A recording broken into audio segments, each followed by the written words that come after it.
Bienvenue dans le monde de Rédemption. La tempête s'est calmée dehors. Fait qu'aujourd'hui, j'ai décidé de partir en exploration sur la Tridolite.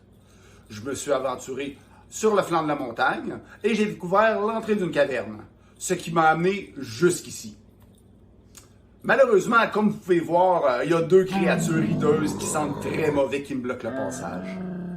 Par contre, derrière elle, il y a un magnifique coffre au trésor, ce qui m'intéresse beaucoup. Donc, j'aurai pas le choix, je vais devoir les combattre. Mais là, j'ai utilisé une petite astuce. Je me suis mis entre deux cases. Ça fait un bug dans le jeu, puis ça arrête le temps. Je vais profiter de ce moment-là pour vous parler de la feuille de joueur.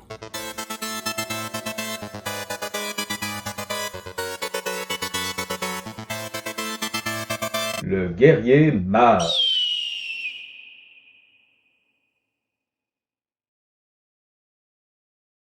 Rentrons maintenant dans le vif du sujet, la feuille de personnage.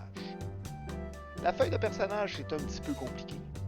Mais quand tu maîtrises la feuille, tu maîtrises le jeu. Pour un exemple, on va faire ensemble la feuille du guerrier mage. Pour commencer, on va aller peser sur le bouton ici en bas à droite, feuille de personnage, puis on tombe directement sur la feuille. Dans la section du haut, ici, on a ce qu'on appelle le bandeau. Le bandeau, c'est vraiment pratique parce que ça va te suivre tout le temps. Tu peux naviguer dans ta feuille, scroller, le bandeau, il est tout le temps là pour toi. Puis tu as des boutons d'accès rapide si tu veux aller directement au personnage, tes équipements, tes améliorations, tes pouvoirs, tu as même des notes. Attention! Les deux créatures hideuses vont attaquer le guerrier mage. Le combat est imminent. Oh, ok, j'ai pas le choix, là. Il va falloir que je me dépêche à faire le personnage. Le nom, le guerrier mage. Sa race, c'est un humain. Le bonus, c'est un dur à cuire. Le malus, il a mal aux doigts. Mon arme, ça va être un épée plus 1. Le corps, j'ai une cotte de maille. La tête, un petit homme. Et la photo du guerrier mage. Yes! Tirez un jet d'initiative. On va tirer un jet d'initiative. On peut voir que le guerrier mage, il y a 5 en initiative. Le guerrier mage a 12.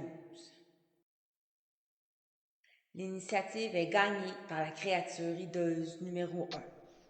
Elle attaque le guerrier mage. Le guerrier mage doit tirer un jet d'esquive. Bon, on se fait attaquer. Va falloir tirer un jet d'esquive. On peut voir ici, on a 5 d'esquive. La créature hideuse tente de frapper le guerrier mage avec 9 pour toucher. Le guerrier mage le bloque avec 9 d'esquive. Le guerrier mage va maintenant jouer son tour. Yes, c'est à moi de l'attaquer. Le guerrier mage tire un jet d'attaque. Pour l'attaquer, on va utiliser notre épée, notre arme principale. On peut la voir ici dans le bandeau, dans le petit carré en bois. C'est un épée plus 1 qui fait des dégâts de 1 des 10 plus 1. Et son jet, c'est un jet physique. Fait qu'on va tirer un jet physique plus 1 des 10 pour attaquer. Le guerrier mage obtient 10. Oh yeah! Il peut retirer. Ça, c'est hot. Je peux retirer 1 des 10 de bonus, puis le rajouter sur mon score. Yeah! Le guerrier mage a eu 20 sur son jet. Il pige alors une carte. Yes! J'ai eu 20! Donne-moi une carte! Yeah! J'ai un 10! La créature hideuse a eu 5 comme esquive. Le différentiel d'attaque est de 15. Le guerrier mage double les dégâts de son attaque. Super! On a eu un dégât double. On peut voir ici que les dégâts de notre épée plus 1 sont de 1 des 10 plus 1. Donc, on va avoir des dégâts de 2 des 10 plus 2. Yes! 16 de dégâts. Le guerrier mage tournoie sur lui-même et porte un coup d'épée fatal à la créature hideuse numéro 1. La créature hideuse numéro 2 est furieuse et tente de frapper le guerrier mage avec un gourdin. Elle obtient alors un jet d'attaque de 16. Maintenant, le guerrier mage doit tirer un jet d'esquive. On se fait encore attaquer. Il va falloir à nouveau tirer un jet d'esquive. On peut voir qu'on a 5 en esquive, plus un des 10. Bon, ça me fait 12. Le différentiel d'attaque 4. Les dégâts de la créature hideuse numéro 2 sont de 11. Ouch! Aïe aïe!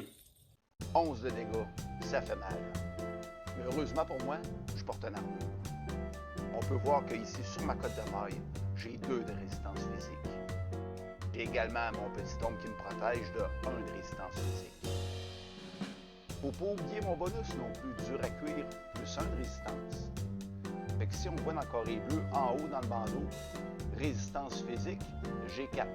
Donc, 11 moins 4, j'obtiens 7 points de dégâts. Le guerrier mage reçoit 7 points de dégâts.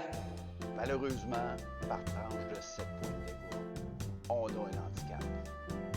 Je dois le rajouter sur ma feuille. Et on peut voir que toutes mes caractéristiques sont descendues de 1 point. Après avoir reçu 7 points de dégâts, le guerrier mage subit un handicap.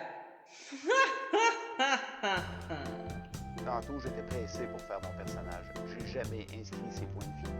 Fait que j'ai 23 sur 23. Mais là, j'ai perdu 7. Donc, je suis rendu à 16 points de vie. Maintenant, le tour d'initiative est terminé. La créature hideuse numéro 1 est hors combat. Yes. Le guerrier mage commence. C'est à mon tour. Mais là, la vidéo est un petit peu longue, fait que on va voir ça au prochain épisode. Puis oubliez pas, j'ai toujours mon 10 de carreau.